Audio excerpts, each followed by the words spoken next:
Hello everyone. Today we will discuss on how to generate AM signal or amplitude modulated signal using MATLAB Simulink. We know that the equation of AM modulation is given by, as indicated here, S of t is equal to AC plus M of t cos 2 pi FCT. Here instantaneous amplitude of the carrier signal is being varied with respect to the instantaneous values of the message signal. Okay, same is true with the Simulink model, which is shown over here.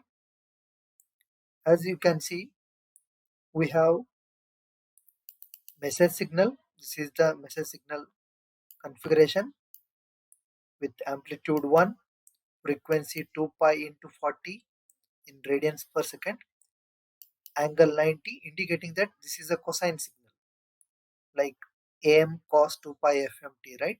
So AM is 1, FM is 40 hertz. Okay, or you can say in radians it is 2 pi f.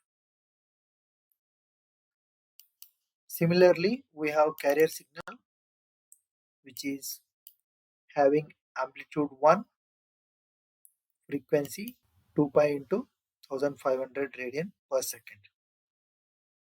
Okay, here also phase is 90 because carrier signal which we are talking about is cosine.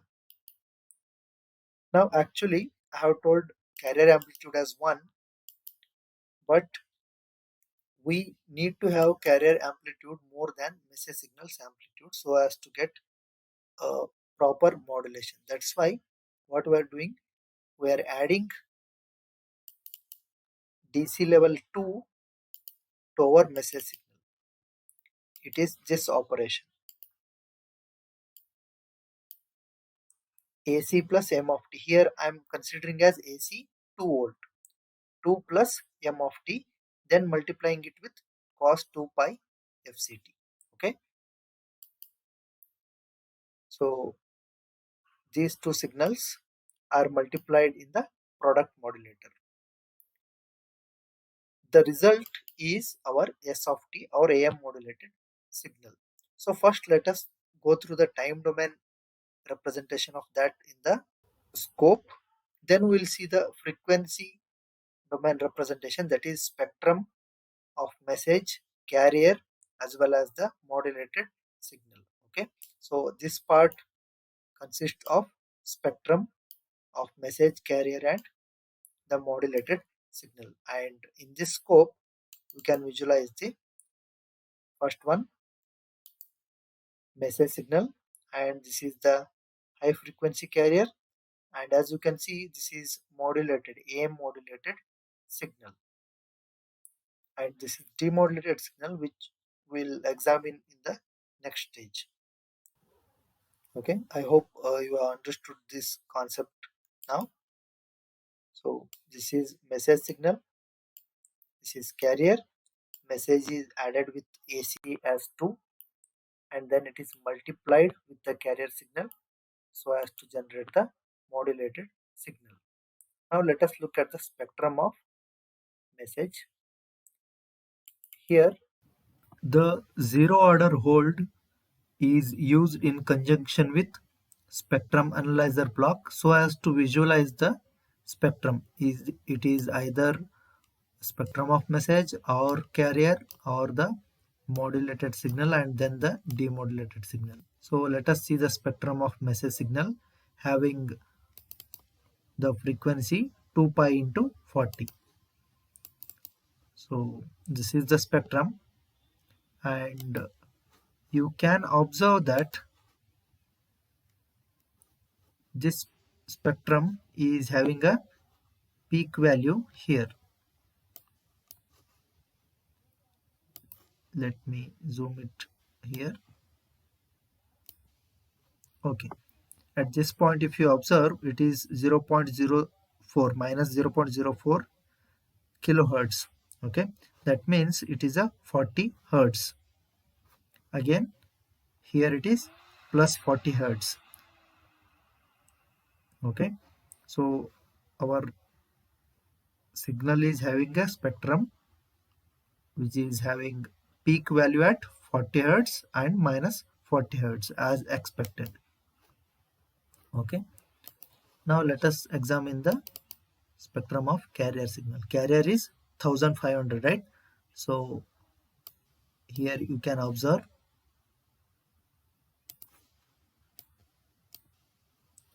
carrier is having 1.5 kilohertz. So 1.5 kilohertz means it is 1500 hertz.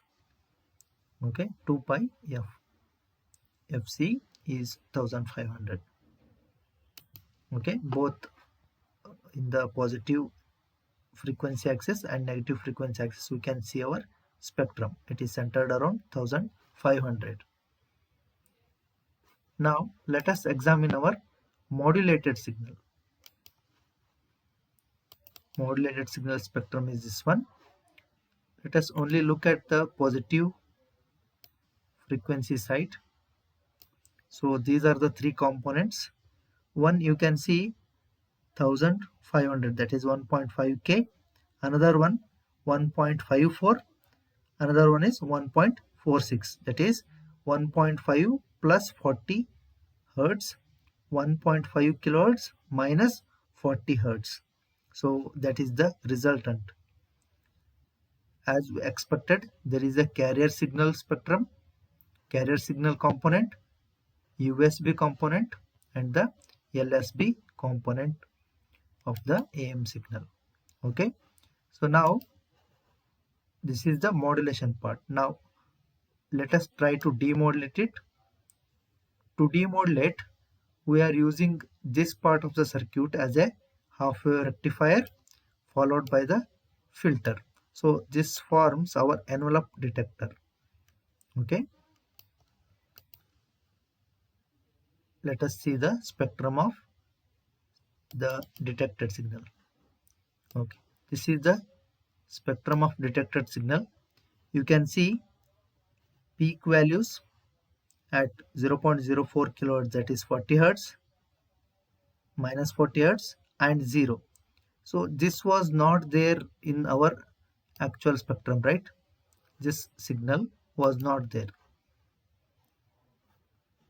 Let me ensure that you can see here we had two peaks, that is at 40 and minus 40 hertz, whereas at 0 DC voltage level was not there. But in the demodulated signal we are getting a DC voltage level. This can be eliminated in the further processing. Okay, now finally let us examine all the waveforms in the time domain once. So this was our message signal, correct? This was our message signal. This is the carrier signal. This is the carrier signal. Then this is our modulated signal, AM modulated signal you can say. Okay, and finally we have got back our message signal.